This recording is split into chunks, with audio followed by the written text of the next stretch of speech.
Hi everyone, we're going to take a look at writing net ionic equations, and we're going to first start with a complete ionic equation and then a net ionic equation. Here are some steps for us. So we're going to be looking for solids, liquids, gases, and molecular compounds.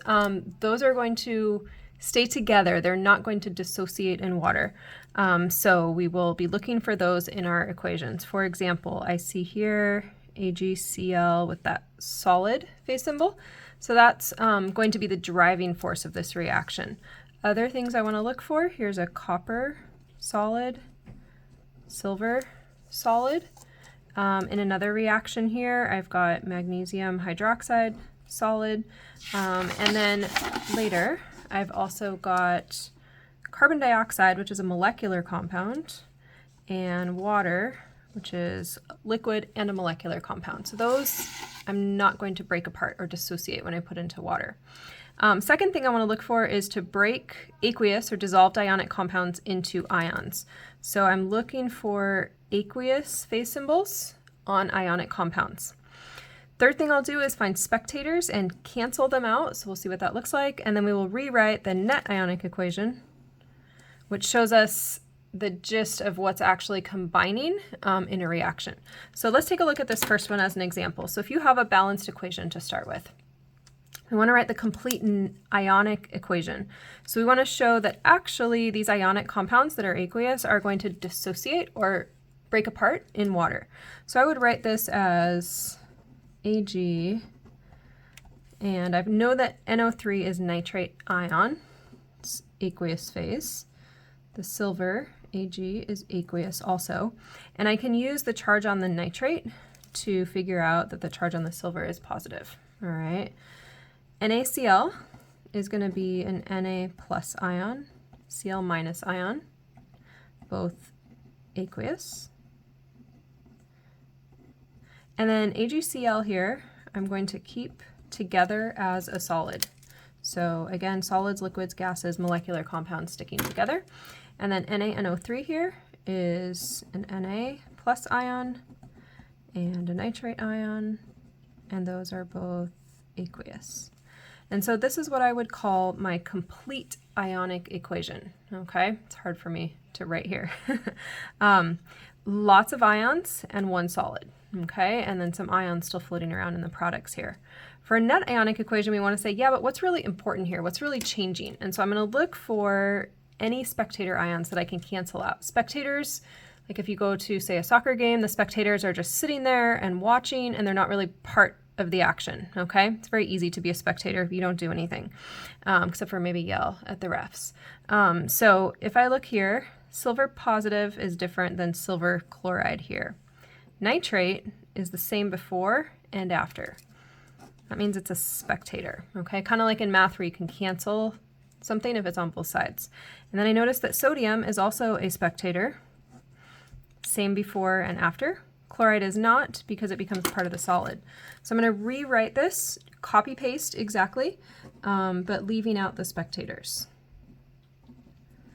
Silver ions that are aqueous combine with chloride ions that are aqueous to make silver chloride solid. All right, and there's my solid, just to emphasize, so I can see that solid throughout there.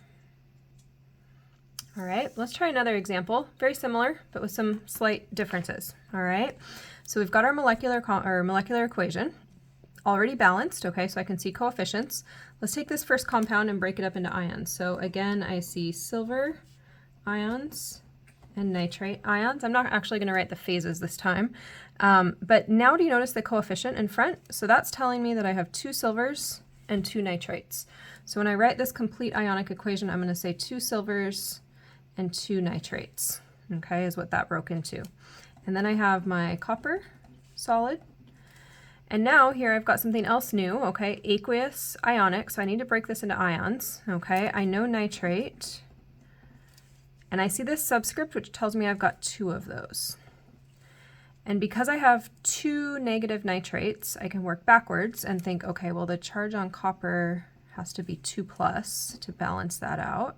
So I've got copper 2 plus, and then I've got these 2 silvers that are solid. Okay, so again, I go to look for who's the spectator, who's just watching and not changing between the beginning and the end. Silver has gone from an ion to a solid. Those are different from each other. Nitrate is just nitrate. And notice that the coefficients are matching up here, right? If you've done this correctly, the coefficients will match as well. Copper solid, copper ion, so those are different from each other.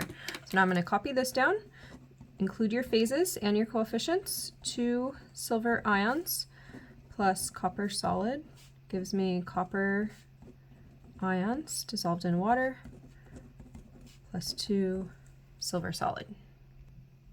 All right, I'm going to give you one to practice here, and then I want to look at a final one that's a little bit different still than the ones we've been seeing. All right, so in this reaction, I have carbon dioxide, which is dissolved in water, but because it's a molecular compound, we're not going to break it apart into ions. We're looking for dissolved ionic compounds when we break them apart into ions. Okay, so complete ionic equation, I'm going to start with the CO2, which I don't break apart, and then I see sodium hydroxide, so I've got sodium ions and hydroxide ions, and remember the coefficient tells me I have 2 sodiums, 2 hydroxides.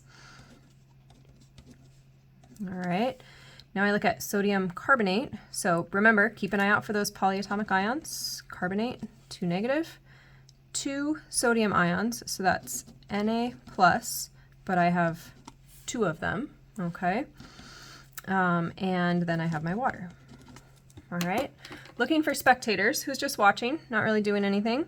The thing that's consistent on both sides, 2 sodium ions, so those are my spectators.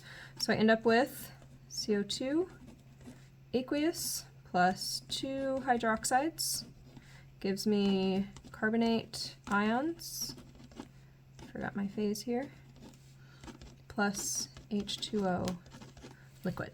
All right, so that is 3 examples of molecular, complete ionic, and net ionic equations. And make sure you practice a little bit.